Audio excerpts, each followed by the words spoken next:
Presentada por Farmacias Arrocha, algo nuevo para ti. Bien, estamos de vuelta con más, siendo las 7:47 de la mañana, y nuestra siguiente conversación va en función de la cantidad de divorcios que pues se ha registrado a lo que va de este 2022, porque hay datos que según pues el Instituto Nacional de Estadísticas y Censo de la Contraloría arrojan por lo menos unos 1.282 divorcios. Y para conocer el aspecto, obviamente desde el punto de quien vive una experiencia como esta de forma directa, pues mediando, guiando y llevando, por supuesto, procesos de esta índole, pues está con nosotros la licenciada Elizabeth Fraguela, quien es abogada especialista en Derecho de Niñez, Familia y Adolescencia. Licenciada Fraguela, buenos días. Ricardo Jaramillo le saluda. Muy buenos días, Ricardo, aquí lista para poder proceder.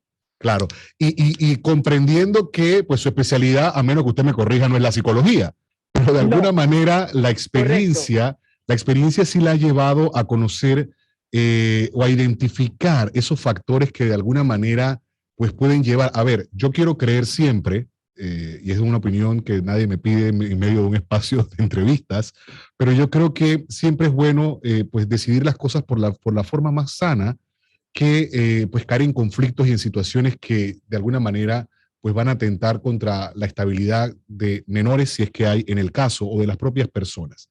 ¿Cuál es la experiencia? Y hablemos de esta cifra. Es para preocuparse, digo, yo creo que así sea un divorcio es preocupante, pero ¿qué nos dice esto en comparación a otros años? Bueno, en realidad esto viene por una causa bien justificativa que viene siendo la pandemia. La pandemia trajo a colación una serie de situaciones por el encerramiento que hubo.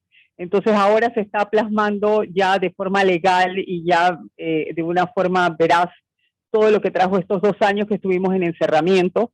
Las parejas pues no solamente ya psicológicamente fueron afectadas por ese encerramiento, los niños también.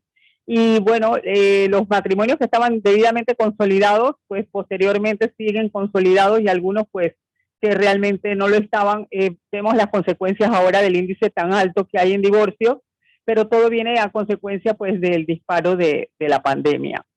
Esta es una de las justificaciones. Otra justificación es que ya la mujer no tiene ya el aguante que tenía antes por la tradición familiar, y entonces se evoca ya a ir directamente a un divorcio sin pensarlo, no tiene miedos económicos, que era lo que la restringía anteriormente, el quedar sin un techo económico con sus hijos solo, y ya se tira al mercado laboral, ya no le importa ir a un proceso directo.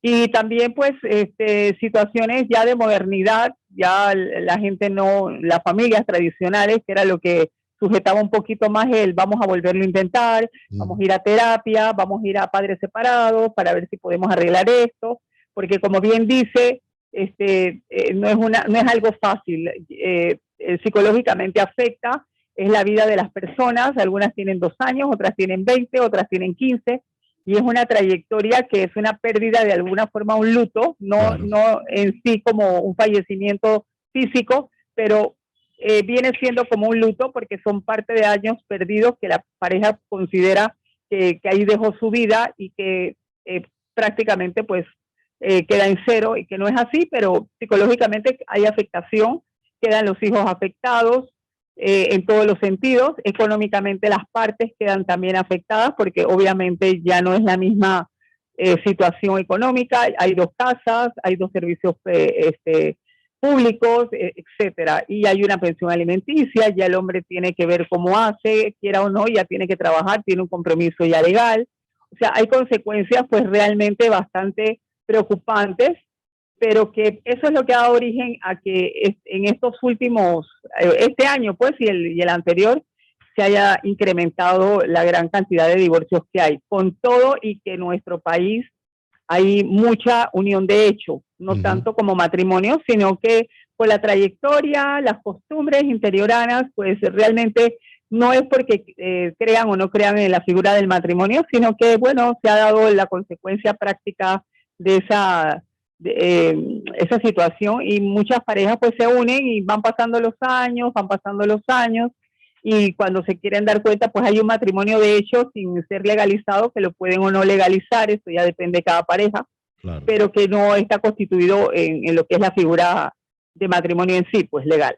Ahora, en este proceso, cuando las partes de alguna manera ya avanzan la conversación hacia buscar, no sé si llamarle ayuda profesional o la guía, obviamente, de un experto, en este caso de un abogado, que les diga cómo, por ejemplo, llevar los temas y demás, aún se da este tema de la mediación y cuál es la receptividad de las personas. ¿Hay matrimonios que se salvan a través de esta figura todavía? Sí, cómo no. Incluso el órgano judicial ha puesto a disposición no solamente de los abogados, sino precisamente de las partes que vayan directamente, pueden redimir o resolver sus conflictos directamente con el departamento de mediación. Incluso los tribunales invitan a las partes antes de entrar a un pleito en sí, a entrar a mediación y también cuando hay un proceso ya entablado legalmente, hay un preámbulo que inicialmente los jueces tienden a mediar con las partes para ver si puede quedar todo en una mediación. Normalmente las partes, antes de acudir a un abogado, tratan de ir a psicólogos o tratan de buscar ayuda familiar por ambas partes para que consejos, y después ya cuando ven que ya la situación se pierde un poquito en el camino, vamos a decirlo así, entonces ya buscan a las personas expertas en este ramo, pues los abogados de familia, para que ya los orienten dependiendo si hay una disponibilidad, que es lo principal en la pareja, si hay una disponibilidad de querer dar ese paso, o bien la relación de ellos todavía hay algo que queda, que se pueden sentar juntos, pueden hablar, porque muchas veces el problema es que ni siquiera se pueden ver. Entonces, ahí sí la situación es más conflictiva y obviamente desastrosa. Ahora, en el caso, por ejemplo, de que pues, las partes decidan en algún punto llevar un mutuo acuerdo, que creo que es una de las modalidades, y ahora hablamos de cada una de las que hay. Correcto. Y en ese proceso, porque se han visto casos, nosotros hace poco teníamos oportunidad de abordar una situación de violencia económica a través de una entrevista, y la otra parte dice, pues no, ahora no estoy de acuerdo con tus condiciones, no voy a firmar absolutamente nada, y dice la otra persona, bueno, todo se estancó. ¿Eso es posible?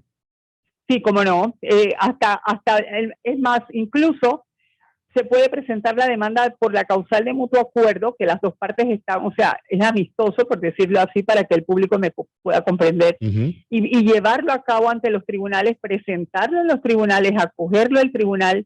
¿Y qué pasa? Que hay un requisito legal que dice que se tienen que ratificar las partes. Desde la presentación de la demanda, a 2 meses de presentar, o sea, contado desde que se presenta la demanda, 2 meses hasta un máximo de 6 meses. ¿Qué ocurre en ese interín?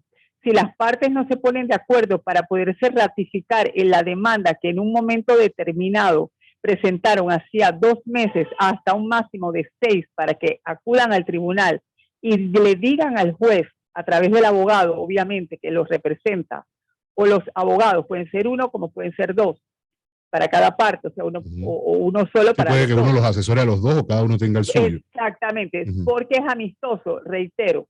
Entonces puede decir una de las partes, bueno, ahora yo no quiero hacer nada, ahora yo no acepto y yo no me voy a ratificar. Y queda como si nunca hubiera presentado la demanda. El tribunal tiene que optar, obviamente, en archivar ese expediente, porque ya no hay un mutuo. Una de las partes no está de acuerdo.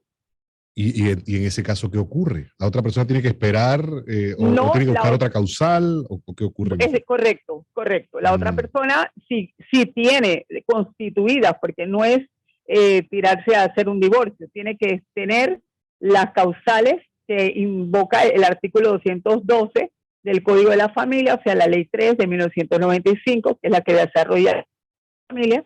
Y si no tiene una causal, porque son 10 causales, va de mayor gravedad a menor gravedad.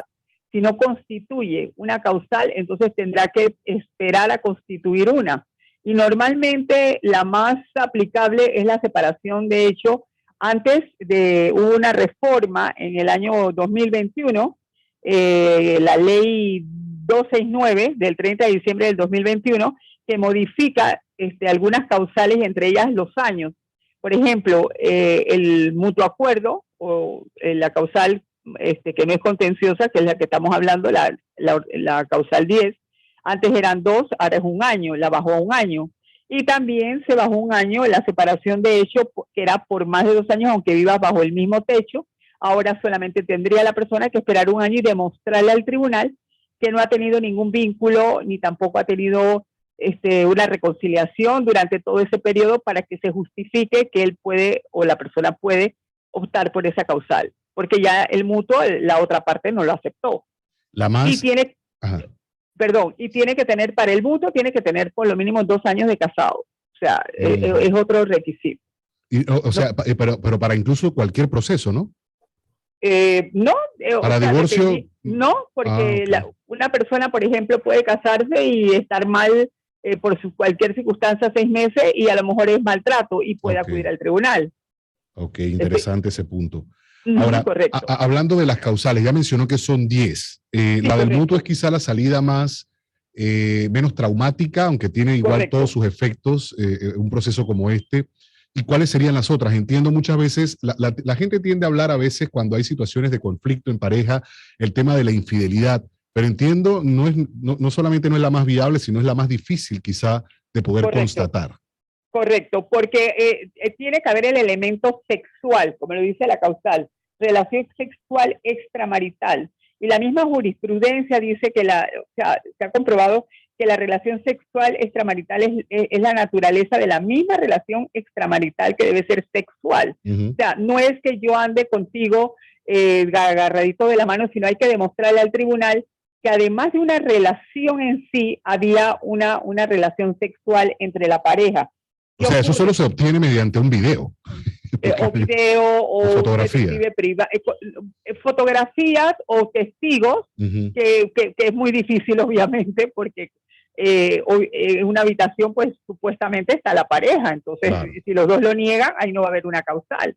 Así que se le hace muy difícil para los profesionales del derecho, se nos hace muy difícil la causal a menos que lo tengamos colateralmente con otro tipo de pruebas como por ejemplo fotos que están en romance, testigos, una serie de otros colaterales además, porque obviamente va a ser muy difícil en una habitación con una pareja, que es lo que ocurre también muchas veces en las violencias domésticas, cuando en las casas hay violencia que nada más existe dentro de la casa y la gente no lo ve.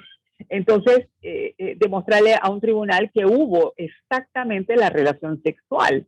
Entonces, es muy difícil. Es una de las causales más difíciles de probar. No es un seguimiento de que tú estuviste con esta persona 3 meses o 2 meses. Sí, hay algo, pero la parte sexual es lo que más énfasis hay que hacer en esta causal. Y demostrar eso. Hay toda una carga emocional en medio de un proceso como este. Y antes de finalizar, me gustaría... ¿cuál es la principal o cuáles son las recomendaciones que se hacen en un proceso como este al momento de la mediación o al momento en las que las partes ya pues tienen de alguna manera una decisión tomada, ya sea que ambos la acepten o no, o hay ya pues también de mutuo acuerdo esa decisión de que aquí pues hemos intentado todo y no hay más nada que hacer? Bueno, yo como profesional de esta rama por muchos años, yo lo que aconsejo a mis clientes, primero que todo, es que si ellos dieron ese paso y no le pidieron autorización a nadie, porque en ese tiempo, en ese momento, estuvieron decididos a hacer una vida en conjunto y en común, asimismo debe ser una separación. Y máxime cuando tienen unos hijos que van a sufrir las consecuencias, porque obviamente por más felices y bonitos que sean los matrimonios, también los divorcios, siempre hay un problema en el divorcio porque los niños desgraciadamente son los primeros receptores que porque es su papá y es su mamá, me duele la mano derecha porque es mi mamá y me duele la mano izquierda porque es mi papá. Entonces los niños no entienden de que ya tú me dejaste de querer o ya tienes una tercera persona o X o Y razón por las cuales ya tú no quieres una convivencia conmigo. Entonces esa situación es la que los padres, yo pienso y lo dejo al público, tienen que pensar a la hora de decidir qué causal yo me voy a ir, porque los hijos ya eso no es retroactivo, o sea, ya una situación, una lesión de una separación, si se da de una forma más difícil que ellos puedan poner de su parte para tratar de terminarla, porque el resultado es, bueno, nos divorciamos. Entonces no hacerlo ¿cómo explicarle? Tan angustioso, tan traumático, tan doloroso, porque ¿qué ocurre? Que los padres o los progenitores lo que hacen es que a través de esa situación traspolan la relación conyugal a la relación de los hijos. Y ahí es donde viene, no te voy a dar más pensión porque te lo vas a gastar con otro, no voy a dejarte ver los niños porque tú no me das pensión. Entonces no se dan cuenta que ellos mismos como progenitores están castigando a sus propios hijos porque ellos siguen con sus mismos gastos, siguen con sus mismos sentimientos hacia los dos padres, no saben qué ha pasado. Y entonces yo por eso les aconsejo que si pueden, dentro de su entender, con todas las heridas que se hayan dejado en el camino, sea la mujer la que ha quedado herida o el hombre, si pueden hacerlo por lo menos traumático, traten de ir no sé, a terapias de padres separados, a psicólogos independientes, a los hijos también tratar de ponerlos en psicólogos para decirles que papá y mamá ya no van a vivir juntos y explicarle dentro de su edad qué es lo que está pasando y tomar una decisión consona, igual que cuando se casaron y fueron felices. O sea, claro. Si ya eso no se puede, entonces obviamente ya se van a estar 2, 3, 4, 5, yo no sé cuántos años en los tribunales, porque si uno presenta una cosa, el otro va a presentar otra y es así. O sea, claro. Ya es un conflictivo. Algo que definitivamente yo aprendí, pues soy hijo de padres separados. Nunca se divorciaron mis padres, pero sí hubo una separación desde que yo era muy pequeño. Era ese respeto que hay que tenerle a los hijos sobre la pareja.